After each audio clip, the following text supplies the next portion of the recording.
Welcome, everyone. We're very happy that you've chosen to join us this morning.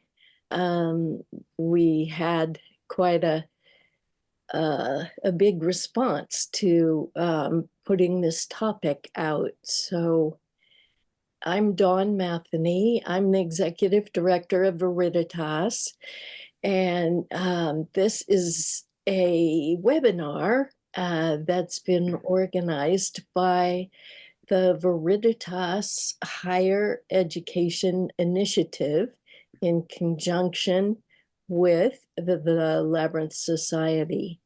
So we are very happy to have you here. And one of our approaches has been to tap the experience of folks that are in higher ed or have spent their careers in higher ed and are sharing their experiences with us. So if this interests you, please give me an email and we'll make sure you get an invitation to our next meeting. And Lars put my email in the chat room. Okay, I'm going to turn this over to Irene Plunkett, who will be moderating the panelists this morning. Irene. Thank you, Dawn. Welcome again to everybody. It's lovely to have you all here for this, what we think is a really important topic. Today's webinar is the Labyrinth as a wellness tool for student mental health. Here we acknowledge the complexities and challenges of student life. We believe that experiencing the Labyrinth can be a significant resource for students as they negotiate academic deadlines, personal and social challenges, new, and I might say intense, global and domestic political realities, and other coming-of-age issues. Today's three presenters, two faculty members and a student, will introduce themselves, tell you a bit about their campuses, and describe the ways in which they have used the Labyrinth on their campuses in this way. So please relax, enjoy, and consider how their experiences might have relevance for you and your campus community. We think that whether you are just learning about the Labyrinth or are building on your knowledge of it, you will find something helpful here today. Debra? Hey, good morning, good afternoon, good evening. I am going to share and then I will start. I am Debra Vinci-Minogue. I am an associate professor and director of teacher development programs at Dominican University in River Forest, Illinois. This is a small liberal arts university right outside of Chicago. We're about maybe about 6,000. And what I do there, I teach undergrad as well as graduate courses in the School of Education. And my other role as an administrator, director of teacher development programs, all of the graduate programs in the School of Education. And so I am also certified in many areas of mindfulness, including advanced Labyrinth facilitation through Veriditas. I'm also a meditation instructor, forest therapy guide, laughter yoga instructor, among several others. And so part of my research agenda is implementing contemplative practices into our teacher education program. And so this is a topic that is very near and dear to me and also to, my research interests. How it is that we got here, I'm sure that all of you are quite aware of the decline in mental health on college campuses. But I just thought it was really important for us to just take another look at what I call the state of the situation.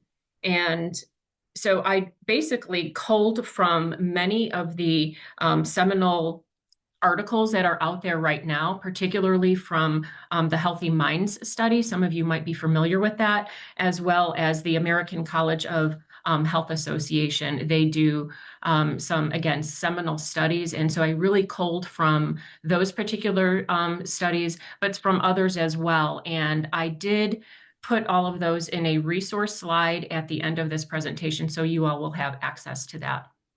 So again, I thought that it would be really important for us just to take a look at some of the statistics, some of the data as to why we're having this very important conversation today. So in 2023, over 3/4 of college students, about 76%, experienced moderate to serious psychological distress. 36% of students were diagnosed with anxiety, and 28% had depression. Trauma, eating orders, obsessive compulsive disorders, bipolar disorders, and substance abuse disorders are other mental health conditions affecting college students. More than 9 in 10, or 99%, who face academic challenges say that they affect their mental health. And in 2022, 25% of students said that they often feel isolated from others. And I kind of want to jump from the slide here. I was telling some of my colleagues right before we jumped on this call.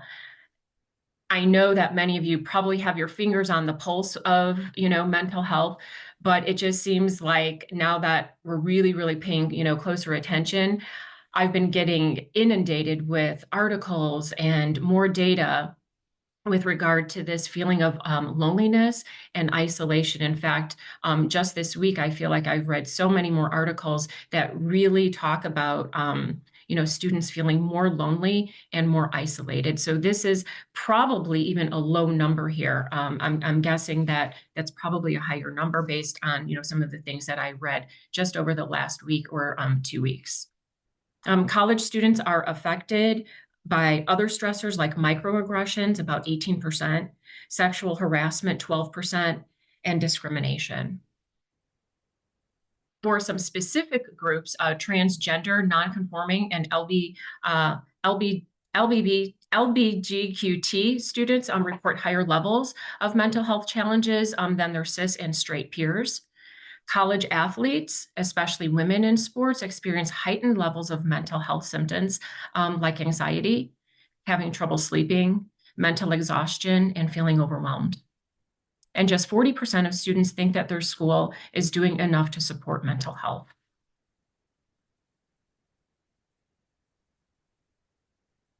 So what are institutions doing to help? And again, please note that these are just some of the things. I realize that many institutions are taking, more initiatives, and certainly this is not a comprehensive list, but again, just culling from some of the data and culling from some of the reports, these are some of the things that most institutions are at least, providing for their student population, providing counseling and therapy.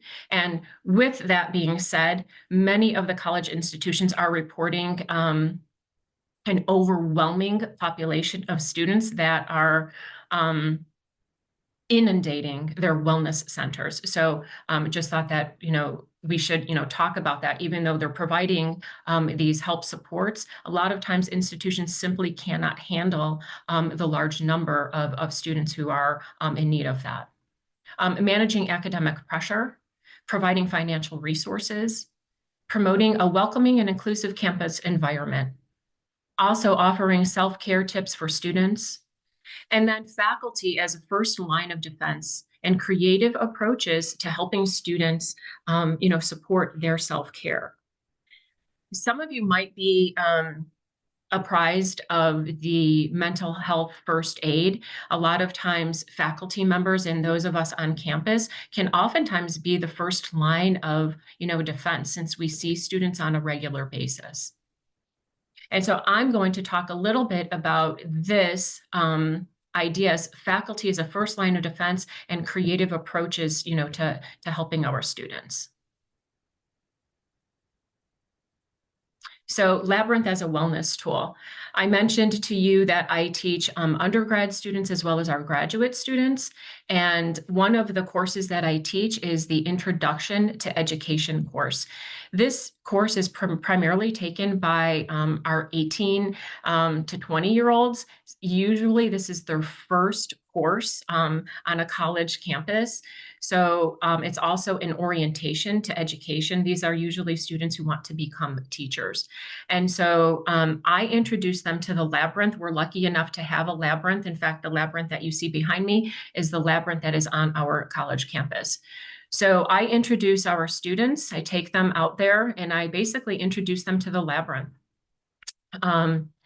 And again, this is an optional practice. This is not something that is required for students to do.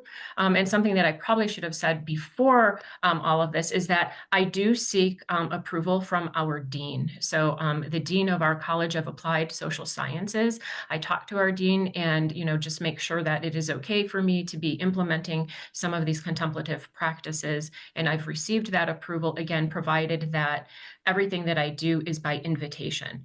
So I bring students out to the Labyrinth, and I do provide them with other options. So if students do not want to experience the Labyrinth, they can do other things. We actually, across from the Labyrinth, you can't see it here, but there's a grotto, and there are also benches and just places where students can actually just simply be in nature. So introducing them to the Labyrinth in this first course is oftentimes the only time that they may actually experience the Labyrinth. It is not something that a lot of people on our campus are really aware of. One of the other courses where I introduce the Labyrinth is the Diversity in Education. So this is a course that is usually taken by our sophomores and juniors. And again, I usually designate one full class period to bringing students out to the Labyrinth. Again, by invitation. Certainly if they don't want to experience the Labyrinth, they are, welcome to do, something else. But again, it's something where students are just invited to be. They don't have to do anything else but simply experience the Labyrinth or just simply be.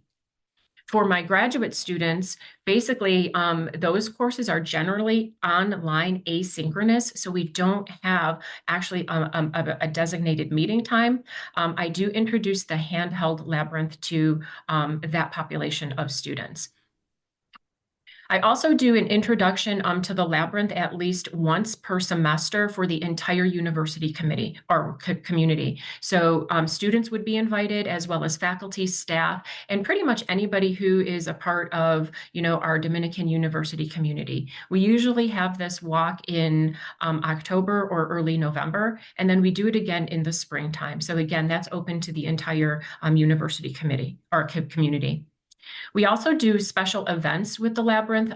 For instance, a couple of weeks before we let out for our winter break, we do something called like a hero's journey into Advent, or some other special event where we're incorporating the use of experiencing the Labyrinth.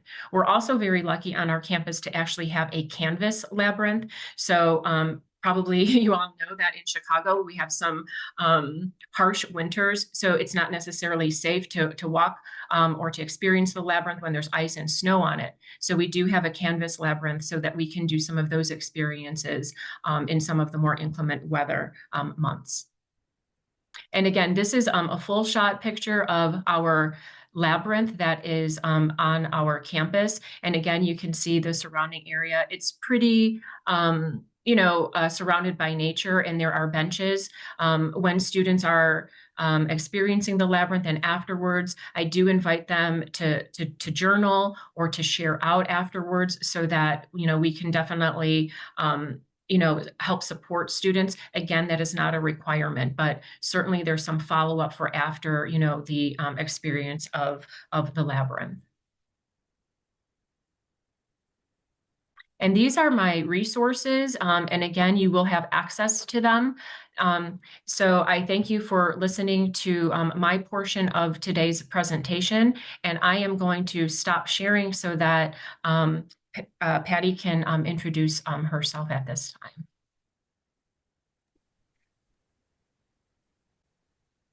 Thank you so much, Debra, for the research piece, the response piece, the information about you, the particularities of your campus. Just super helpful. Thank you so much. Patty, you're up next. Thank you. And thank you also, Deborah and Julia too, for being my working partners over the last couple of months. So my name is Patty Kohler, and I am talking to you from Conway, Arkansas. Conway is a central Arkansas town. It is about 30 minutes away from Little Rock, which is our state capital. And Conway has a population of about 60,000, and it is a college town. In fact, coming into town, you see signs that say City of Colleges. There is a private Methodist liberal arts college, Hendrix. There is a small Baptist college 2 blocks from my house, Central Baptist College, and the University of Central Arkansas, which has about 12,000 students. I retired from UCA after being there 20 years, not counting the 4 years I spent there as an undergraduate. I was a professor and co-directed something called the UCA Mashburn Center for Learning. I still work part-time for UCA now with the center, and also I teach graduate students. My field is special education, and I've been a special educator for pretty much all my adult life. My research interests continue, although I'm retired. I'm also an end-of-life doula, and so I'm very interested in how end of life intersects with the labyrinth. I know that is not the topic for today, but that is a very strong interest of mine. But the other interest that is a little more relevant to this topic is that I spent a semester on sabbatical a year ago and collected stories. Thanks to Jan Sellers and her work, and also the Worldwide Labyrinth Locator, I was able to go to the 40 some odd labyrinths in our state, interview those who were associated with those labyrinths, and collect their stories and collect pictures. I have an art exhibit actually of those pictures coming up at an Episcopal church not too far from my house. But I will say there are 3 labyrinths in my little city. There are only 2 labyrinths in the state that are on college or university campuses, and 2 of those are in Conway. And so there was a labyrinth on my campus, and then there's one at Hendrix, and I love to walk them both. So that really has provided me with a rich area of walking in and on college campuses. So I'm going to ask Debra to go to the next slide, and I will talk mostly in pictures. All right, I want to say this. I told you a minute ago that I was on sabbatical a couple years ago, and while I was on sabbatical, I lost a wonderful friend, Liz. This is a picture of her on her 60th birthday. And so I made a promise to myself that any work that I did in the labyrinth, that I would dedicate to her. She wanted so badly to travel with me throughout the state and to help me collect these stories. And so lost her before all of that happened, but the work that I do in this area is all dedicated to her. And the art exhibit is also dedicated to Liz. So I just want to say that on the front end. This picture actually is of the UCA Edge Labyrinth, and the Edge Labyrinth was built in 2013. The woman in the front with the green on was actually a faculty member, and the man in the back, the older man, was a faculty member as well. These 2 individuals worked with a group of students who wanted to provide a place for recognizing and celebrating diversity and global engagement. In fact, this labyrinth is called the EDGE Labyrinth, and it stands for Educating for Diversity and Global Engagement. So students and faculty members came together. There's an international community of students, a dormitory, and they wanted to create this space. And so they built that fence, and they built jointly this Chelsea Labyrinth and dedicated it. And it's a pretty remarkable story, just that they wanted to create this space to support the international community and all students. There are actually benches. This is an early on picture, but there are benches around this labyrinth. And so I thought it was fascinating to me that that is how this labyrinth came to be. I was not aware of the labyrinth until I started to do some of my research a couple of years ago. And so this one has come to me to be a very special place because of the reason that it was built. And I think it has a lot of relevance to what we're talking about today. So this is the UCA EDGE Labyrinth. Now, if Deborah will go on to the next slide. Part of my sabbatical work was to elevate recognition and understanding and knowledge of this labyrinth. So one of the things that I was able to do was get Physical Plant to put this sign. I know it's a small sign, but it was a mighty sign to me when they called and told me that it had been put in place. Another part of my sabbatical was to get the labyrinth onto our UCA website. Prior to this time, it was not there. Just so, and I've been able to talk to a lot of students and faculty and say, here's more information, and there's quite a lot of information on that. All right, so these are some of the other things that we have engaged in on our campus, to just promote mental health and to promote well-being. You see the labyrinth in the background. I have actually a canvas labyrinth, and it's wonderful. It's a wonderful portable way to introduce people wherever you are, but this is in front of the UCA library. And this is during finals week. And twice a year, I was asked to come and put this labyrinth out.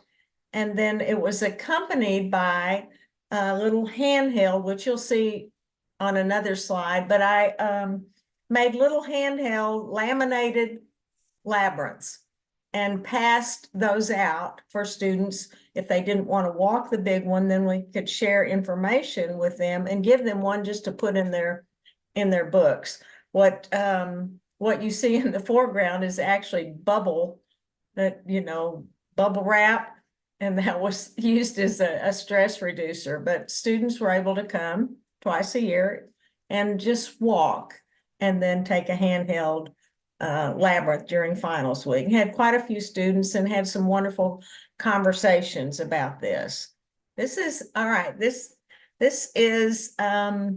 our work. This is actually in the College of Education for Worldwide Labyrinth Day. And there is a celebration, of course, and then you see that those handheld labyrinths are right there in front. That was just an idea, but those are on tagboard, and I probably made hundreds of those and have given out hundreds of those. And just a momentary conversation about use this when when you open your book to study and you're finding yourself a little out of sorts or struggling with something, just use this handheld. And I have had a lot of people ask me for those. I carry them in my labyrinth bag of tools everywhere I go, but I just wanted you to see those. They're maybe, about 8 inches, in diameter. Okay, so the next slide. All right, this picture was taken this spring, and you see I have a huge handheld labyrinth. I know how important it is when you're celebrating and recognizing diversity to also be cognizant that not everyone wants to walk with their feet. They might want to walk with their fingers or with their eyes.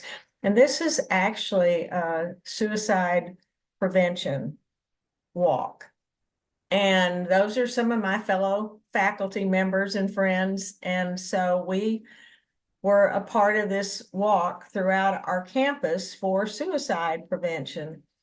And then part of the walk involved stopping at the UCA Edge Labyrinth and just walking in honor of those who, whose lives were lost by suicide.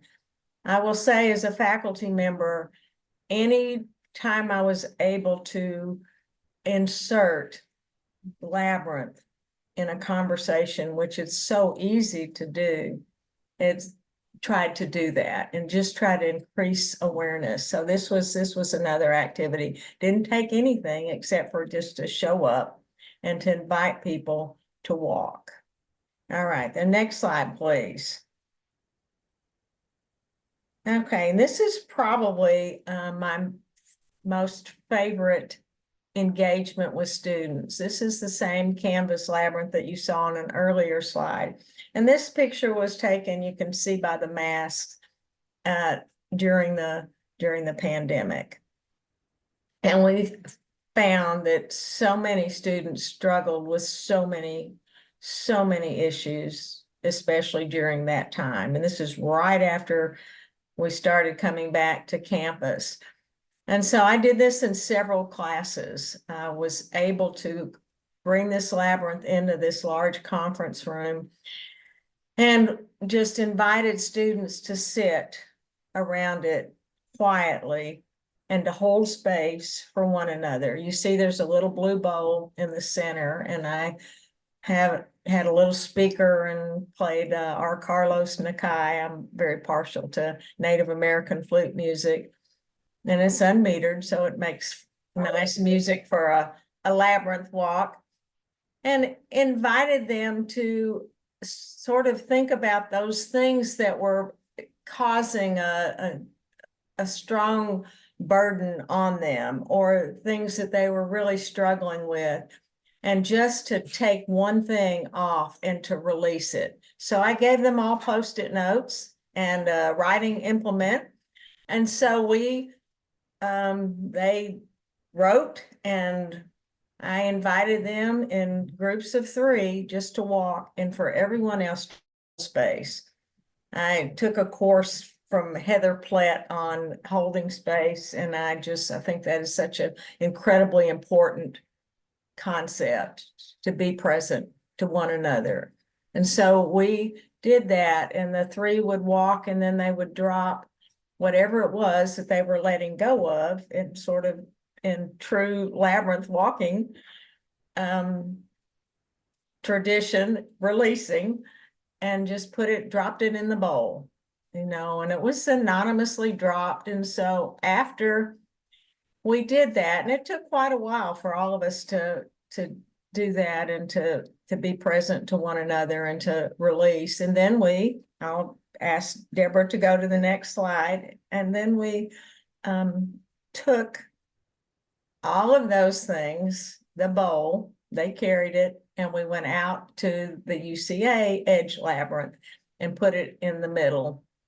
And then, just in order to truly release, we set fire to all of those things in the bowl. And so there are the students, and you see some of them are even taking pictures of what they're letting go of. And then go to the next slide. All right, and there on the left is the before or the during, and then on the right is the after. And I did this several times with several groups of students. And I think I'm spending more time with this because this is probably, of all the other things, was really most meaningful, I think, to students. because we were so purposeful and intentional about taking the time to let go and to release. And then if Debra will go to the next couple of slides, the first one, I collected comments from students after we had engaged in this walk. And so everyone gave a comment. And you see, the Labyrinth helped me in a way of writing down my emotions and being able to release them during the walk and fire. I was able to get many assignments done because I was stress-free. That's just after one activity. I liked it because it felt soothing and allowed us to slow our minds down, address the self-awareness competency for me. Let me give you a comment about that. These were College of Education students and their work on social emotional learning competencies regarding students, their CASEL, CASEL, and they're all about, I made a self-awareness, self-management, responsible decision-making, those kinds of things. So these students were applying that to themselves as they were walking the labyrinth.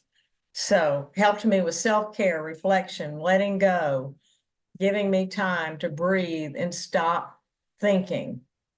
So if you'll go to the next slide, there are some more comments from students. I thought the labyrinth experience was different from anything I have done before. It was calming. I like the quiet environment. I think sometimes we forget how incredibly important silence is as I'm taking up all this airtime. It allowed us to slow down and take a moment for ourselves to relax. I hope you had a great day. I think I did. Helped me calm down, gave me a chance to focus on myself and be in the moment. It helped me relax after being stressed out. I was able to let go of the struggle. So you can see how incredibly important one labyrinth experience can be. And if we can get students to write about those experiences, I think they sometimes cement them in our own minds. I actually wrote a faculty focus article about this particular experience of using the labyrinth. So you may want to look at that. And this website here is the UCA Labyrinth website, and it has a video. I was able to make a 30-minute documentary with people who had walked the labyrinth and talking about these same things and just the history of the labyrinth while I was on sabbatical. So I want to say thank you for your time, and also to say all it takes is introducing this in conversation. I think that was a big takeaway for me, that there's so many ways to use the labyrinth as an incredible tool. So now I'm going to pass this back to Irene or Julia, someone. I'll take it just for a second. Thank you, Patty. That was just amazing. The visuals, the practical work, and of course, hearing students reflect on the experience in their own voices. And speaking of student voices, Julia, I'll hand this over to you. Thank you so much. Hi, everyone. My name is Julia Van Fleet, and I am a graduate student right now at Lesley University. And Lesley is located in Cambridge, Massachusetts, but I am doing my program online right now, so it's asynchronous work with other classmates. And I am going to get my master's degree in mindfulness studies. So right now I'm working towards my thesis, which I'll be completed with in December, and then I'll be graduating. And I graduated from Eckerd College, which is a small liberal arts college in St. Petersburg, Florida. And I graduated from there in 2020. So that was kind of during a hard time because it was during the pandemic and we didn't get a physical graduation. So I'm hoping that I could attend my graduate degree graduation, my master's degree graduation soon, just to kind of round out my education. But I'm going to be kind of talking about just giving a student voice to everything that we've been discussing today, talking about how I have used the Labyrinth throughout my educational journey, still to this day, and even though I'm doing remote work for school, and also how the Labyrinth has really helped me with making choices coming up after my graduation, having to do with my career, and how it's really just kind of, to me, my journey feels kind of like the physical labyrinth. It's like a circle and just coming back to myself. And I'll talk a little bit about that too in my presentation. And I am located right now in Naples, Florida.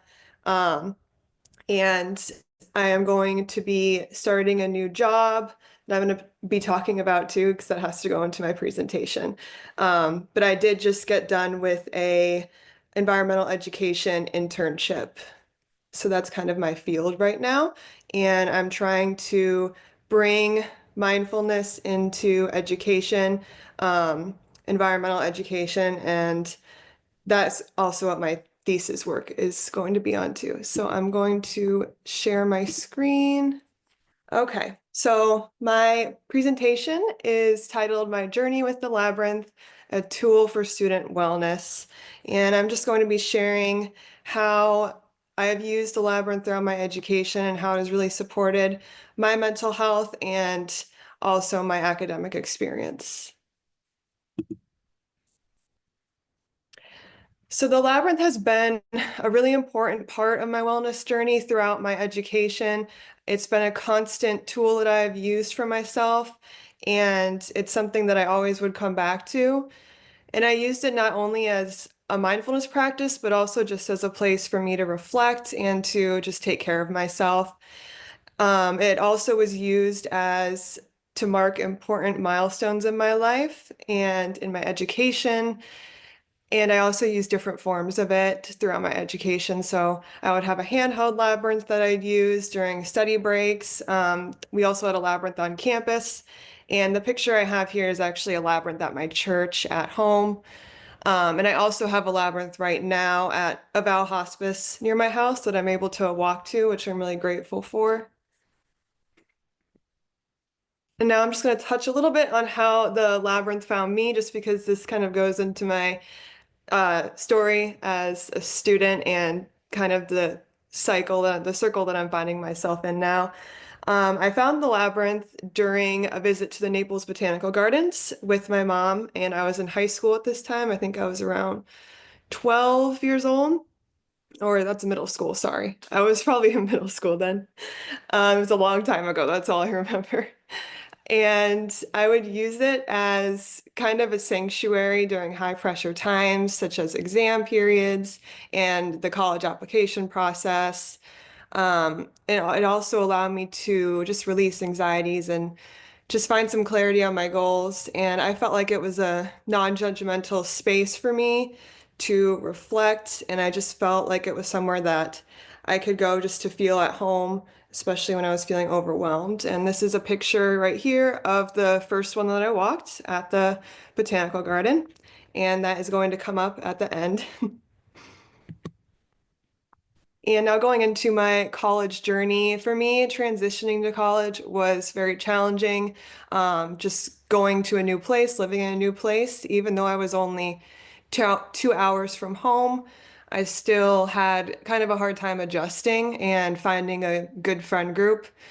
So my mom and I found the Labyrinth on campus. That's a picture of it. It's actually in our organic garden that we have on campus. And it's kind of hard to find, but it was there and we found it, which was amazing. So we walked it my first day of school on move-in day, and I would return to it just throughout my education. And I kind of felt like it was a place where I could feel like I was home, even though I wasn't physically at home, especially when I was kind of struggling with adjusting. I'd also walk it before exams, during major projects, before major projects, and I would use a handheld labyrinth during study breaks if I couldn't walk to the labyrinth. And it was really just a place for me to calm my thoughts, center myself, and just allow me to focus better, and just a way for me to take a break and gain clarity and focus. And right now that I'm in graduate school and I'm not on a physical campus, I try to attend the virtual Friday walks whenever I can that Veriditas has. And I actually did an internship also with Veriditas during my mindfulness studies. And I kind of helped with sharing the labyrinth with college students and also bringing in some of my mindfulness practices as well, like mindful walking. And then, as I mentioned, I walk to the labyrinth that's near my house right now. And I also think through my experience as a student that the labyrinth really was also a tool for me to build my emotional resilience. It wasn't just about stress relief, it was also about building this resilience, especially with a lot of the challenges that came up for me. I feel like college has a lot of challenges for many students, whether it be finding a friend group, classes, studies, trying to make big decisions, being comfortable in a new place. That's kind of the things that affected me. And during these particularly challenging times for me, such as balancing studies with personal difficulties, the labyrinth really offered me a place to just process my emotions and to take some space for myself away from the situation. And during my junior year of college, I took a semester off, which was a big decision for me. I had something happen personally at school that affected me, and I kind of was trying to make the decision if I wanted to stay, continue my studies, or take a semester off. And it was obviously a difficult decision because it came with a lot of stress, but the labyrinth really helped me with making this decision and also during this semester off. And it ended up working out because I did still graduate on time I forgot to mention I graduated with degrees in environmental studies and economics. So I was still able to graduate on time, and it was really important for my mental health to do that. And I felt like the labyrinth kind of supported me during that time.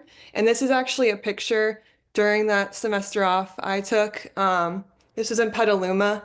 I went with my mom when she went to a Veriditas event, and that was the labyrinth there. And that was right when I had started my semester off. So it was a really hard time for me, but I felt a lot of peace where I was, and walking the labyrinth really helped me with that. And it also kind of helped me with deepening my mindfulness practices and getting into the field of mindfulness studies by cultivating presence through walking and also staying connected to the present moment. I also felt like it improved my focus and productivity. And it also kind of introduced me to mindfulness, which led to my next step in my education, which is getting my mindfulness studies degree. And then I want to talk a little bit about community connection and how I feel like the labyrinth is really important on college campuses just for building that community and fostering the connection. The labyrinth provides a shared experience with others and a sense of connection, mutual support. When I was in my undergraduate studies at Eckerd, I introduced my college friends to Labyrinth, and I would invite them on walks, whether it be the one on campus or when some of my friends would come home with me to Naples, and we'd find labyrinths to walk there with my mom. And I thought that was really nice just to have that community and that support with friends. And I feel like that can be very powerful in a college university setting, and it just offers students a place to come together and de-stress. And this is a picture of my mom on the labyrinth. I had an internship at Garfield Farms in Pittsburgh, Pennsylvania, and there was a labyrinth there, which I didn't know about, but I loved walking it, and I brought some of my friends that I made at my internship there as well. So just using the labyrinth with student engagement, I feel like they could be used, which would have been helpful for me during orientation. We didn't really know, the labyrinth on my campus wasn't really advertised very well. It wasn't really kept up, and I wish that I kind of made more of an effort making sure that it looked nicer and more kept up, but it was in the garden and I feel like not a lot of people knew it was there. So just maybe they could have used it during orientation, wellness events, and I did use it during stressful periods, and I also tried to bring some of my friends there. So it was a very important part of my education. And also handheld labyrinths were very important for me because that was a way I could use the labyrinth, but not have to physically go there. If I was in the library studying for hours, I could just take out my handheld labyrinth and get a little break in. And I'd come back to my studies feeling a lot more centered and focused for what I had to do next. And now just to wrap up kind of my talk about my journey, the labyrinth really has just been a constant companion for me throughout my academic journey. And I've just noticed it throughout my academic years, just being a constant thread and something there to support me and just also giving me stability, just knowing that if I have a labyrinth right now within walking distance, which is amazing, and even having my handheld labyrinth, just knowing I have this way for me to center myself and practice mindfulness is very important. And every time I would reach the center of the labyrinth, it was like a metaphor for me for finding clarity amidst the uncertainty and stress of student life. And it not only supported my mental health, but it also fostered personal growth and self-understanding. And it really helped me, especially during some of those difficult times that I mentioned during my college years. So then I was going to talk a little bit about, at the beginning of my presentation, I talked about how where the labyrinth found me at the Naples Botanical Garden. And I just accepted a new position now, which is kind of my first like official job, I guess. And I'm going to be working at the Naples Botanical Gardens where I first walked the labyrinth. So I just felt like that was kind of a wonderful way to wrap up everything because now that I'm going to be done right now with my master's degree and now I have this job and that's where I first discovered the labyrinth. And for me, it kind of just shows the circle of the labyrinth in my journey and how I found my way back. And I always will find my way back there. So that is all I have today. Thank you all for listening, and I appreciate you all for being here. Thank you so much, Julia. I appreciate your trusting us with the details of your personal journey. And just a couple of comments as we wrap up. One, I think that it's clear to see that the labyrinth really emerges in all three of these presentations and in our other work as research as well as a safe space for students in all kinds of situations. I'm particularly mindful. I did a lot of my work with first generation college students who often have a really complex response to college. And also as a sense of empowerment, because as people have mentioned, Julia, you especially mentioned this, the handheld labyrinth can be private, even if walking is too public, that there's a way that this can become ensconced inside the study experience for the students. So I just want to thank all three presenters. And to those of you who are present or listening, I hope you can see, and I know you can see through these three presentations, just the really wide range of possibilities and how no matter where you're ensconced in your institution, there's some entree, into this work, and it can be low key and evolve from there. And you never know who's going to be interested either. I feel like the three presenters said that without saying it, but I think I found this too institutionally. You just never know who's going to resonate, who's going to be interested, both in terms of faculty, staff, and students. So again, thank you for joining us today. We are open to your feedback. We're open to your comments. We were chatting, the presenters were chatting with Don and Lars prior to this and realizing good news, bad news, but how much this is needed and how timely this is. And so it's possible at some point we will do a follow-up. That's not in the works at the moment, but it's in the range of possibilities. Well, thank you. Let me just echo what you said. Thank you so much to our presenters who are sharing their experience with the Labyrinth on campus, with the student voice being represented as well.